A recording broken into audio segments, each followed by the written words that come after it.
Welcome to the second video in our series on Crusty the Corvette. So on the front suspension, we've got our upper A-arms, our lower A-arms. We used energy suspension bushings in the upper and lower A-arm kit. We've also got Aldan American coilover shocks, new brake pad backing plates, all good new stuff to go back together.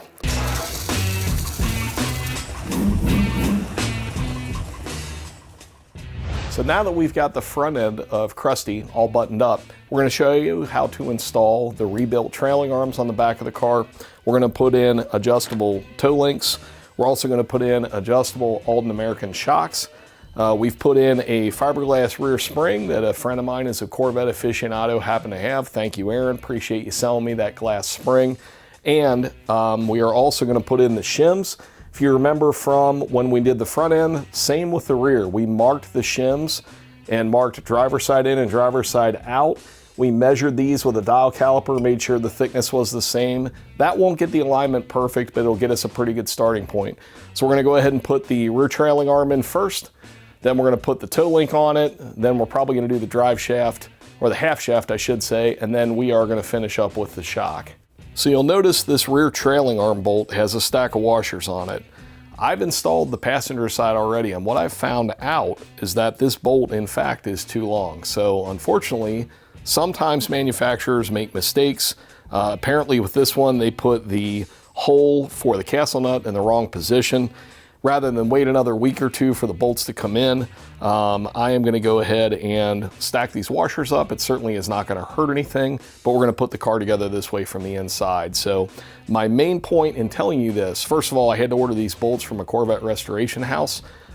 Did not order them through Summit because we do not carry this bolt yet. But with this bolt being incorrect, if something does not seem right, so when I did the passenger side of the car, I had a very big gap between the hole for the cotter pin and where the top of the castle nut came out when you tighten this down, even just very lightly snug. So if it doesn't look right, chances are pretty good you need to stop and find out what's going on. I have a friend of mine who does Corvette restorations. He measured a factory bolt. Sure enough, it turns out this hole is not in the right location. We're gonna make do, we're gonna figure it out and put these washers in place. Again, it is not gonna hurt anything whatsoever. Also, just like the front suspension, when you put this bolt in through the trailing arm, you do not want to torque it down. You want to leave it loose. You want to wait till you get the car at ride height, and then you want to torque it to the factory specification. So we're going to go ahead and install this bolt. The last thing I want to mention is a lot of people will put like fishing line or a string or something through this hole in order to fish it through the factory frame rail.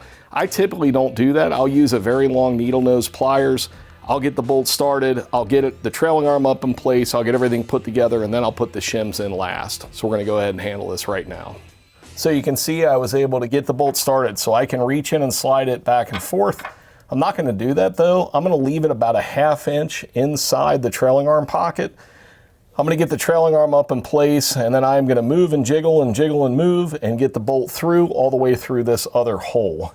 So I think I'm gonna grab a floor jack that'll help me hold the trailing arm in place and make things a little bit easier. So we're going to install the shock and then install the shock mount to the lower trailing arm as a way to help us hold the trailing arm in place while we insert the front mounting bolt. So the Aldan American shock, it just slips up into place just like so. You'll notice we put the adjuster in the front. I think that'll make it a little bit easier to reach. So we're going to go ahead and insert the nut into place. So we got our bolt started. We're going to tighten that up to factory specs in a little while. But what we are now going to do is going to be to mount the lower shock mount onto the trailing arm, and then everything is going to be happy.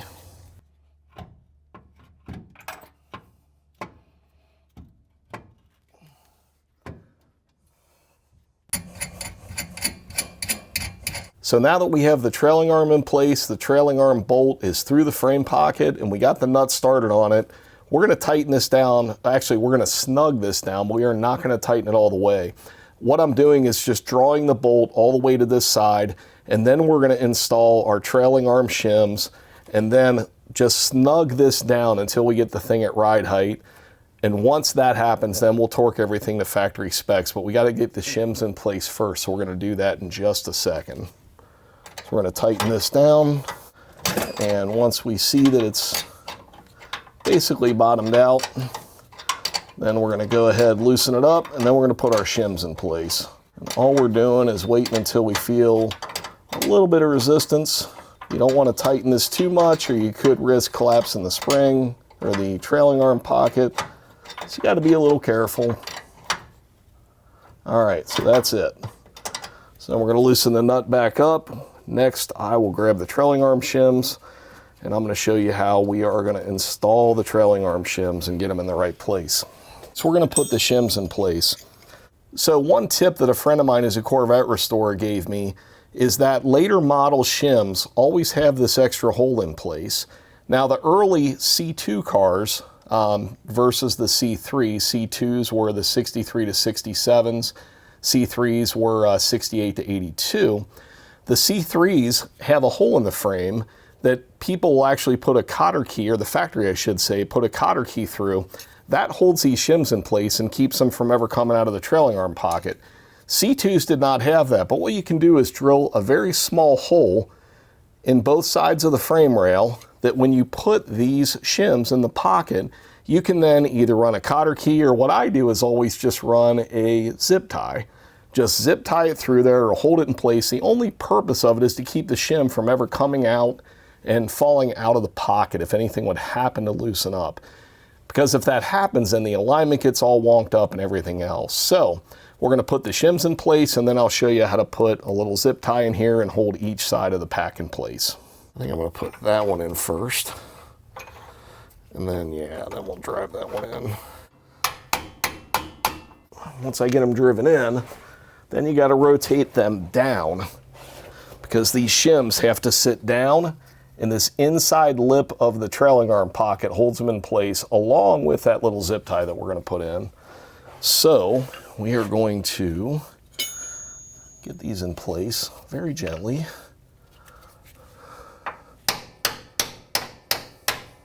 Okay, so now that these are both sides in place, the trailing arm is in place, the next thing I'm going to do is I'm going to install a zip tie, and I'm going to show you real quickly how to do that through this little hole in the frame, through the inside, and then through the outside, and that'll hold the shims in place no matter what.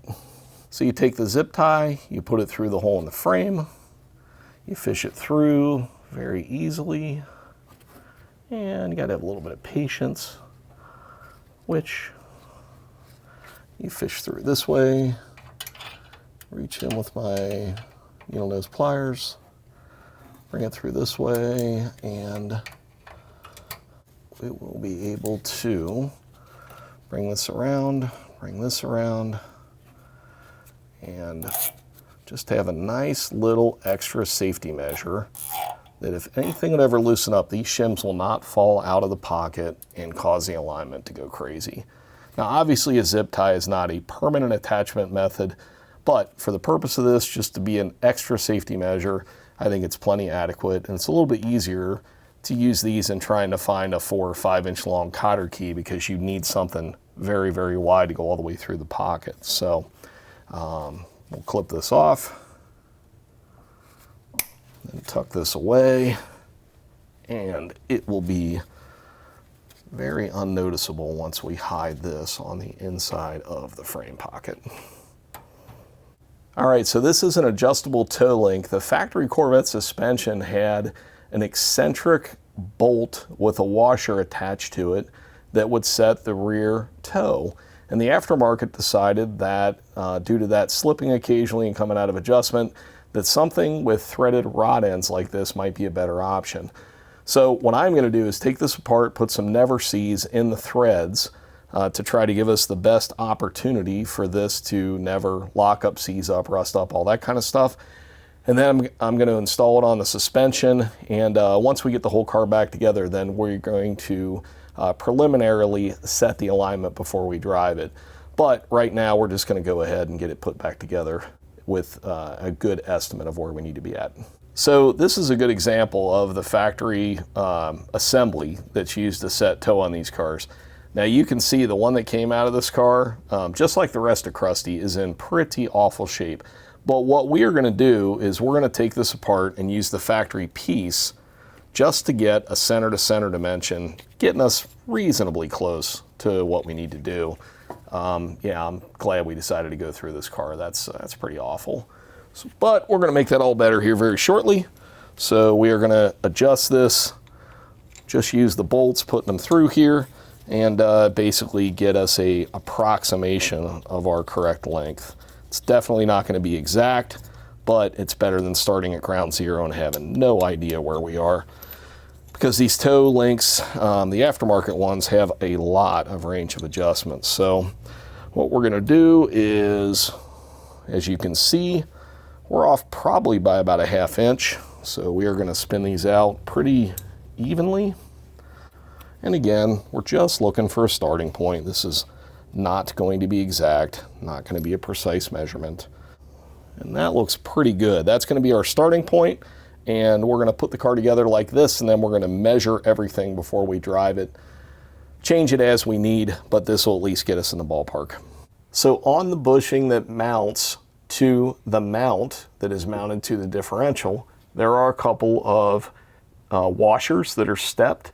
These are used to properly utilize the size bolt that'll go through the factory assembly. So what you want to do is you want to keep these in there, not catch your glove in there. Put that through that side. And then I'm going to leave this just on the ground for a second. And then I will grab one of these square washers. These square washers fit right into these little factory pockets. So that's a pretty nice little deal. That locks in the bolt into the mount, and it then locates the bushing. So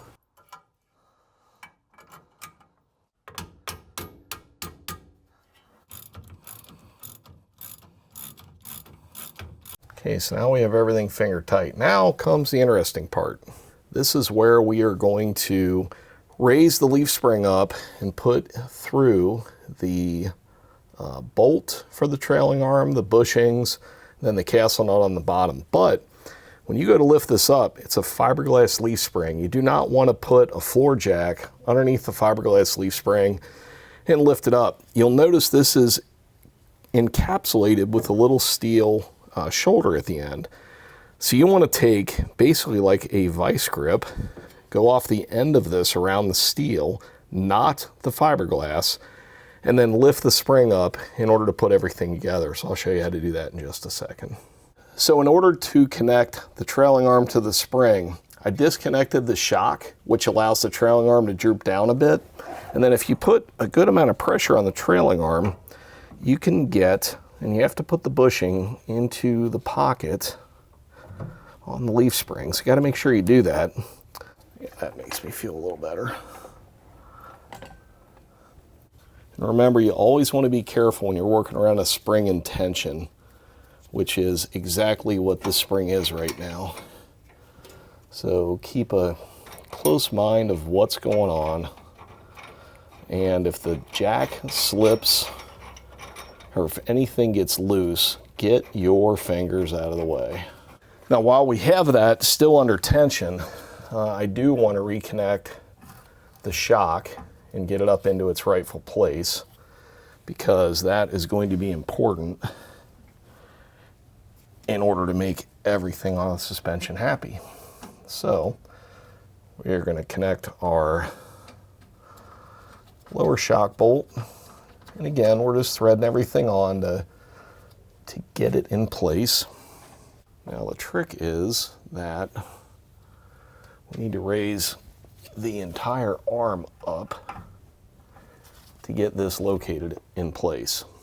So what we're going to do, since we now have the leaf spring bolted up, so we're going to lower that, and we can jack it underneath this, since the bolt is now connected to a bushing. And then once you get the shock close to in place, you can use a center punch, or not a center punch, but a drift, to basically get it lined up, because you don't really want to pound the bolt through there if it's not lined up.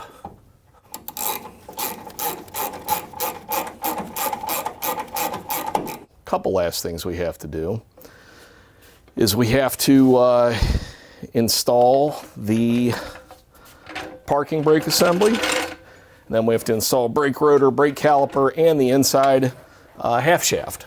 So we bought new emergency brake cables from Dorman that Summit Racing carries. Really nice piece. Fits into place very nicely. Basically, you can just pull this through, and then it goes up into the clip. And there is a little clip that I'm going to go grab that will hold the emergency brake cable into place. Then the other piece that we have is, this is a new DOT approved brake line from our friends at Russell. Really nice piece. It's a braided piece. It won't flex like the factory one does. And this just goes up into place like so. And that has a small little clip that retains it. Just like that. Nice and neat.